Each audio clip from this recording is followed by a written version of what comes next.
Hello प्यारे दर्शकों, महाभारत के 18 दिन। महाभारत का युद्ध, जिसे कुरुक्षेत्र का युद्ध भी कहा जाता है, केवल एक युद्ध नहीं था। यह धर्म और धर्म के बीच का सबसे बड़ा संघर्ष था। इस युद्ध में पांडव और कौरव के बीच 18 दिनों तक भयंकर लड़ाई हुई। हर दिन युद्ध ने एक नया मोड़ लिया और धर्म की स्थापना के लिए नए नए सबक दिए। आइए महाभारत के इन 18 दिनों की घटनाओं को दिन प्रतिदिन समझें।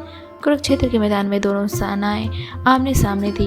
अर्जुन ने अपने संग के संबंधी और कुरुओं के खिलाफ युद्ध करने से इनकार कर दिया।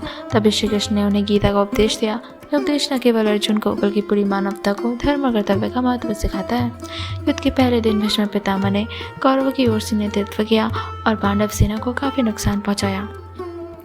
दूसरा दिन, पांडवों का पलटवार। दूसरे दिन पांडवों ने भीष्म प्रतिकार किया। भीम ने अपने बल और कौशल का प्रदर्शन किया और कौरवों के कई योद्धाओं को पराजित किया। अर्जुन ने भी अपने बाणों से दुश्मन को कमजोर किया। तीसरे दिन अर्जुन ने अपनी पूरी शक्ति से युद्ध किया। उन्होंने कौरवों की सेना में आतंक मचा दिया। भीष्म पितामह ने कौरवों का मनोबल बढ़ाने की कोशिश की और अर्जुन को चुनौती दी। युद्ध के चौथे दिन अर्जुन के पुत्र अभिमन्यु ने अपने पराक्रम का प्रदर्शन किया। उन्होंने कौरव सेना को कई कमजोर कर दिया और कई योद्धाओं को पराजित किया। भीम ने 5वें दिन दुर्योधन के भाइयों को मार दे डाला। दुर्योधन इस घटना से क्रोधित हुआ और भीम के खिलाफ खड़ा हुआ, लेकिन भीम ने उसे पराजित किया। छठे दिन कौरवों के गुरु द्रोणाचार्य ने युद्ध में अपनी पूरी ताकत लगाई। उन्होंने पांडवों को काफी नुकसान पहुंचाया।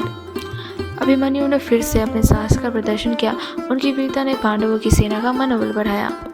8वें दिन कर्ण ने युद्ध में प्रवेश किया। कर्ण की धनुर्विद्या और युद्ध कौशल ने पांडवों के लिए स्थिति को कठिन बना दिया। भीष्म पितामह ने 9वें दिन अपनी आयोज्यता का प्रदर्शन किया। उनकी शक्ति के सामने पांडव कमजोर पड़ने लगे। श्री कृष्ण ने अर्जुन को प्रेरित किया कि भीष्म की पराजित करना आवश्यक है।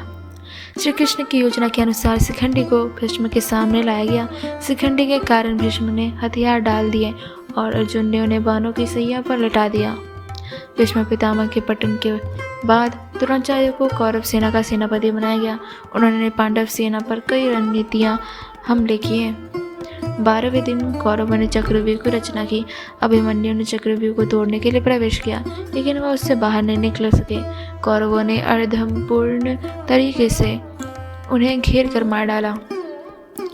अभिमन्यु की मृत्यु के बाद पांडव क्रोधित हो गए।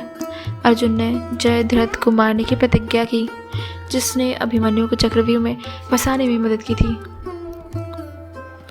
अर्जुन ने अपनी प्रतिज्ञा पूरी की और सूर्यास्त से पहले जयद्रथ का वध कर लिया। यह पांडवों के लिए एक बड़ी विजय थी। द्रोणाचार्य को हराना कठिन था। श्री कृष्ण की सलाह पर युधिष्ठिर ने अश्वत्थामा के मृत्यु का झूठ फैलाया।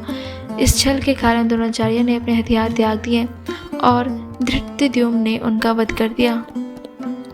कर्ण ने 16वें दिन अपनी पूरी ताकत लगाई। उन्होंने अर्जुन को पराजित करने की कोशिश की, लेकिन श्री कृष्ण ने अर्जुन को बचाया। 17वें दिन अर्जुन और कर्ण का भयंकर युद्ध हुआ। कर्ण के रथ का पहिया धरती में फंस गया। अर्जुन ने इस अवसर का लाभ उठाया और कर्ण का वध कर दिया। 18वें और अंतिम दिन भीम ने दुर्योधन की जंघा पर प्रहार करके उसे पराजित किया।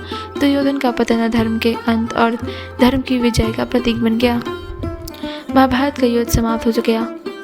हजारों योद्धाओं की मृत्यु हुई, लेकिन धर्म की विजय हुई। श्री कृष्ण ने अपनी कूटनीति और उपदेशों से पांडवों का मार्गदर्शन किया।